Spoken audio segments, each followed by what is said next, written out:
Alright, mabango na ako ngayon dahil katatapos kong maligo. At aking iwinawagayway ang Isuzu Highlander panel gauge. Dahil alam ko, bakbakan na naman, maaga akong naligo para kahit ako ay pagpawisan ay mabango ang aking pawis na aking nalalanghap. Kasalukuyan na aking hinahanap yung kailangan ng magaling na doktor ng sasakyan ng BC Works. Walang iba kung hindi si Chessy L. Vargas. Siya po ang may-ari at siya rin ang chief mechanic. Hinahanap ko po yung kanyang mga kailangan.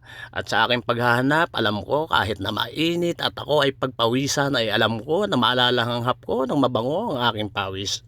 Ito po ang aking nakaugalian pagkagising ng umaga. Yan po, at hinahanap ko yung kanyang mga abubot parts na kailangan niya sa kanyang shop. Pero may nakita na akong isa, yung kailangan niya yung Isuzu Original Starter. Yan po, at akin pong minabadali dahil alam ko na siya ay on the way na rin at ayaw kong siya ay mag-abala. Yan po ay takip ng motor. Yan po ang original na fuse box. Panel gauge. Okay, linawan ang mata dahil ito po ay informative video. Takip po yan ng gas sa body. Ayan, yun po ang outer door handle. Ayan, aircon vent. Okay, yun po ay signal light. Ano yan, takip po yan ng power steering fluid. Ano pa kaya itong aking ipakikita na to? Handle. Ayan, mga original po yan. Ayan ang marami naghahanap. Original cable po ng preno sa hulihan. Wala pong makita niyan sa auto supply na original. Yun po ang actuator ng aircon. Ayan, mga po yan, gamit po yan sa aircon para sa switch. Ayan, ano po yung aking kinakalikot na ito? Ayun, yun po yung nagkocontrol ng ating para bumaba at tumaas ang preno. Yan po ay pihitan, knob. Ano yung isa nakaligtas sa akin? Sa daming pyesa. Okay.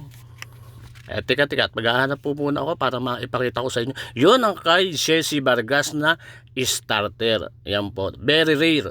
Original po yan, walang galaw ang loob. Yun po, yung pong mga abubot. Marami po akong seatbelt dito na available. Kung kailangan po ninyo mga kapyesa, mga ka-Isuzu Crosswind or sportivo ka man. Ayan, tatayo po muna ako habang naghahanap ako ng iba pang parts na kailangan. Ang kailangan ko makita yung original pa na gas float. Tayo-tayo muna, kabay-kabay muna sa inyo para naman medyo ma-refresh uli ako sa aking pagkukwento. Ayan, hanap-hanap muna. Okay, nasaan na kaya? Ang kalat po talaga dito sa bahay.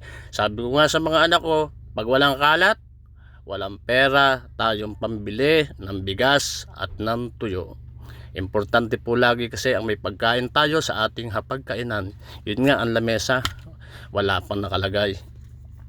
Anyway. Okay. Ano pa bang hahanapin ko? Yan, tinutukan ko po muna ang bakit ganun, puro gayon na lang.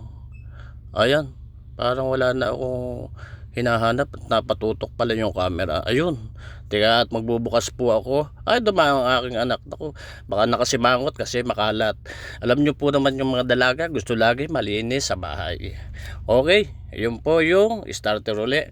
At paalam na, dumating na siya. Yan, hawak na po ni Chessy Vargas ang kanyang starter.